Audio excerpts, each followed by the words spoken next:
അസ്സലാമു welcome back to our channel. ദുൽഹജ്ജ് 1 മുതൽ 10 വരെയുള്ള ദിവസങ്ങളിൽ ചെയ്യേണ്ട പ്രധാന കാര്യങ്ങളെക്കുറിച്ച് ഞാൻ പാർട്ട് 1ലും പാർട്ട് 2ലും ഇട്ടിരുന്നു. അതിൻ്റെ ബാക്കിയായിട്ടാണ് പാർട്ട് 3 ആണ് വരുന്നത്.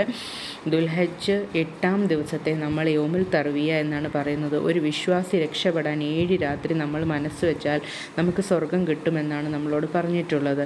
അതിന് ഒരു സംശയവുമില്ലാത്തൊരു കാര്യമാണ്.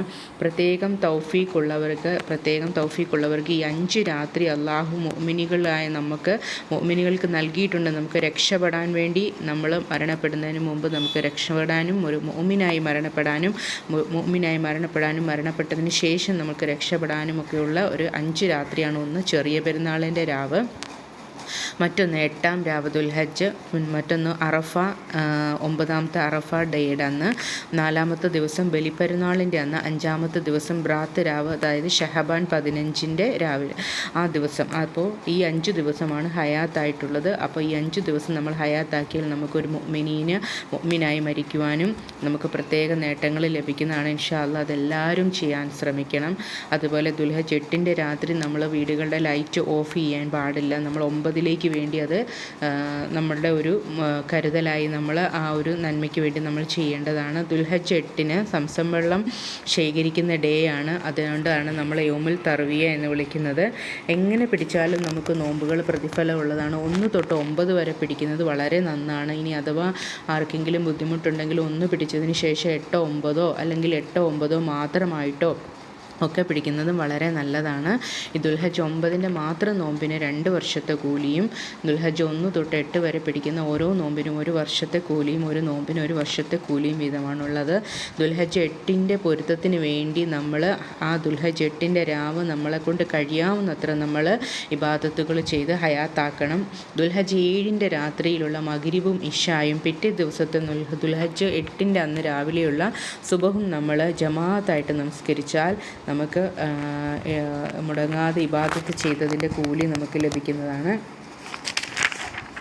അതുപോലെ ദുൽഹജ്ജ് 8-ന് പകലിൽ മാക്സിമം നമ്മൾ നോമ്പുകാരാവാൻ ശ്രമിക്കുക. അപ്പോൾ നമ്മൾ ദുൽഹജ്ജ് 1 തൊട്ട് 9 ഫോളോ ചെയ്യുന്ന ആളുകൾക്ക് അങ്ങനെ ഒരു പ്രശ്നം വരുന്നില്ല. ഇനി അഥവാ വളരെ കുറച്ചെടുക്കാൻ മാത്രം താല്പര്യപ്പെടുന്നവരാണെങ്കിൽ ദുൽഹജ്ജ് 8-ൻ്റെ അന്നത്തെ നോമ്പെടുത്താലും മതി. ഇനി ദുൽഹജ്ജ് 9-ൻ്റെ രാവ് 8-ൻ്റെ രാത്രി ആ ഡേയെ നമ്മൾ വെറുതെ വന്നാൽ പോലും നമുക്ക് കൂലിയാണ്. ഏറ്റവും അഫ്ളലായ പകൽ എന്നുള്ളതാണ് അറാഫത്ത് ഡേ അഥവാ ദുൽഹജ്ജ് 9 എന്ന് പറയുന്നത്. ഏറ്റവും നല്ല ദിനങ്ങളായ അള്ളാഹു പറഞ്ഞിട്ടുള്ളത് തന്നെ ദുൽഹജ്ജ് 1 തൊട്ട് 10 വരെയുള്ള ദിവസങ്ങളാണ്. കോടിക്കണക്കിന് ആളുകൾക്ക് നരകമോചനം ലഭിക്കുകയും തിന്മ മായ്ച്ചു കളയുകയും ഓരോരുത്തരുടെയും നാട്ടിൽ അറാഫ ഡേ അന്നാണോ ദുൽഹജ്ജ് 9 അന്നാണ് ദുൽഹജ്ജ് 9 അന്നാണ് അറഫ ഡേ ആയി നമ്മൾ കണക്കാക്കുന്നത്. ദുൽഹജ്ജിൻ്റെ 9-ൻ്റെ അന്ന് നമ്മൾ നോമ്പ് സുന്നത്താണ്. ഓരോരുത്തർക്കും ആ നാട്ടിലെ ദിവസമാണ് നമ്മുടെ അറഫ ഡേ എന്ന് പറഞ്ഞു. നരകമോചനം ഏറ്റവും കൂടുതൽ കിട്ടുന്നതും നരകമോചനം കിട്ടുമോ എന്ന് നമ്മൾ ചിന്തിക്കുക പോലും ചെയ്യേണ്ട. നരകമോചനം കിട്ടുമെന്നുള്ളത് ഷുവറാണ്.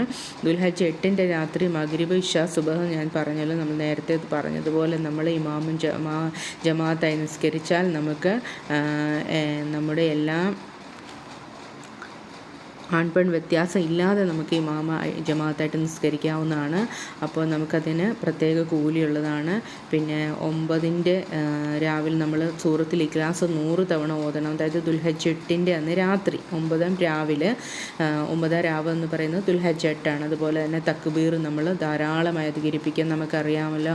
നമ്മുടെ തക്ബീർ എന്താണ്? ലബ്ബൈക് അല്ലാഹുമ്മ ലബ്ബൈക് ലബ്ബൈക ലാ ശരീക ലക ലബ്ബൈക് ഇന്നൽ ഹംദ വന്നിഅമത ലക വൽ മുൽക്ക് ലാ ശരീക ലക്. ഇത് നമ്മൾ പെരുന്നാൾ ദിവസം 3 വട്ടം ചൊല്ലേണ്ടതാണ്. അതുപോലെ 8, 9, 10, 11, 12, 13 വരെയും നമ്മൾ ഈ ദിക്ർ ധാരാളമായി അധികരിപ്പിക്കണം. ദുൽഹജ്ജ് 10 കൊണ്ട് നമ്മൾ എല്ലാം ക്ലോസ് ആക്കാതെ ദുൽഹജ്ജ് 13 വരെ നമ്മൾ ഇതെല്ലാം അധികരിപ്പിക്കേണ്ടതാണ്.